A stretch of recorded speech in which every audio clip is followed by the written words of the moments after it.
हम इंसान आज तक पृथ्वी और ब्रह्मांड के कई रहस्य को समझाते सुलझाते आए हैं और आगे बहुत से रहस्य सुलझाने बाकी है। इनमें कुछ प्रक्रिया ऐसी है, लेकिन वास्तविक में वह ब्रह्मांड की सबसे कठिन और जटिल प्रक्रिया में से एक है, जिनके बिना शायद जीवन की कल्पना भी नहीं की जा सकती। पृथ्वी पर बारिश कैसे होती है, बादल से बरसात कैसे होती है, रात में बारिश क्यों होती है, बारिश कहाँ से होती है, आसमान से बारिश कैसे होती है, ऐसे ही कुछ रहस्य में से एक प्रक्रिया बारिश है। बारिश मनुष्य, जीव जंतु, पेड़ पौधे, हमारे वातावरण के लिए बहुत ही अनिवार्य है। जब कभी नमी वाली गर्म हवा किसी ठंडे और उच्च दबाव वाले वातावरण के संपर्क में आ जाती है, तब बारिश होती है। गर्म हवा में ठंडी हवा से ज्यादा पानी इकट्ठा करती है, और जब यह हवा अपने अंदर इकट्ठे पानी को ऊंचाई पर ले जाती है, तो ठंडे जलवायु में मिल जाती है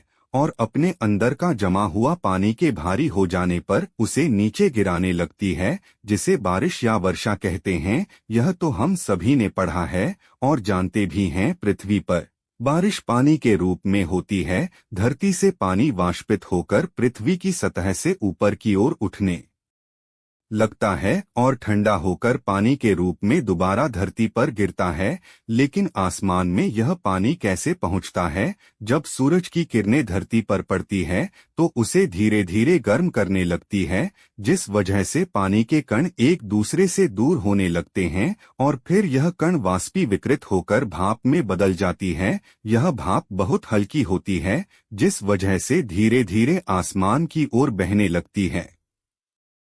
हर 1000 फीट पर तापमान 5.5 डिग्री कम होने लगता है, जिसके कारण ऊपर उठने वाली भाप ठंडी होने लगती है और दोबारा तरल रूप ले लेती है। जब पानी के छोटे कण एक दूसरे में मिलने लगते हैं तो उन्हें हम बादल कहते हैं। यह कण बहुत ही हल्के होते हैं, जिससे यह हवा में आसानी से उड़ने लगते हैं। पानी के इन कणों को जमीन पर गिरने के लिए लाखों बूंदों को मिलकर एक क्रिस्टल बनाना पड़ता है। बर्फ का क्रिस्टल बनाने के लिए इन्हें किसी ठोस चीज की आवश्यकता होती है। क्रिस्टल का आधार का काम करता है। बारिश करवाने के लिए पृथ्वी के जंगलों में से आग से निकलने वाले धुएं से छोटे पार्टिकल्स, रेत के छोटे कण, सूक्ष्मजीव और साथ ही अंतरिक्ष से आने वाले माइक्रोमीटियोराइट्स सबसे महत्वपूर्ण भूमिका निभाते हैं। ब्रह्मांड से आने वाले यह छोटे छोटे कण बारिश करवाने में सबसे महत्वपूर्ण भूमिका निभाते हैं, यानी माइक्रोमीटियोराइट्स करते हैं।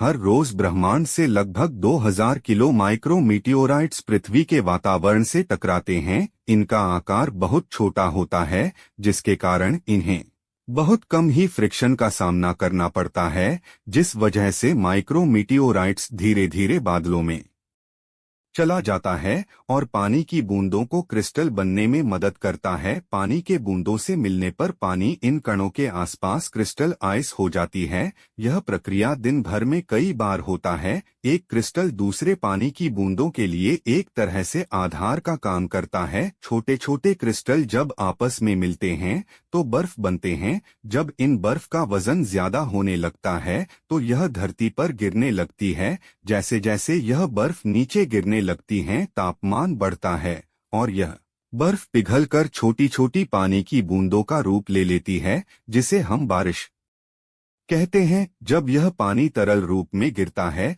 तो इसे बारिश कहते हैं। जब पानी तरल रूप के बदले ठोस रूप में गिरता है तो उसे हिमपात कहते हैं। बारिश के साथ जब बर्फ के टुकड़े गिरने लगते हैं तो उसे ओले का गिरना कहते हैं। साथ ही कई जगह पर सर्दियों में पानी की बहुत ही छोटे बूंदें भी गिरती हैं, इसे हम ओस कहते हैं। बारिश कभी भी एक साथ हर जगह नहीं होती और एक समान नहीं होती। धरती पर बहुत सी प्रक्रियाएं हैं, जिसके कारण कई स्थानों पर बारिश होती है। इन प्रक्रियाओं में से सबसे महत्वपूर्ण प्रक्रिया मानसून की प्रक्रिया को माना जाता है, जिस वजह से एक ही इलाके में कुछ महीनों तक लगातार या फिर रुक रुक कर बारिश होती है। कई बार बिना मौसम के भी बारिश हो जाती है, जिसे स्थानीय वर्षा कहते हैं। कई बार समुद्री इलाकों में उठे चक्रवात के कारण भी आसपास के इलाकों में बारिश होती है।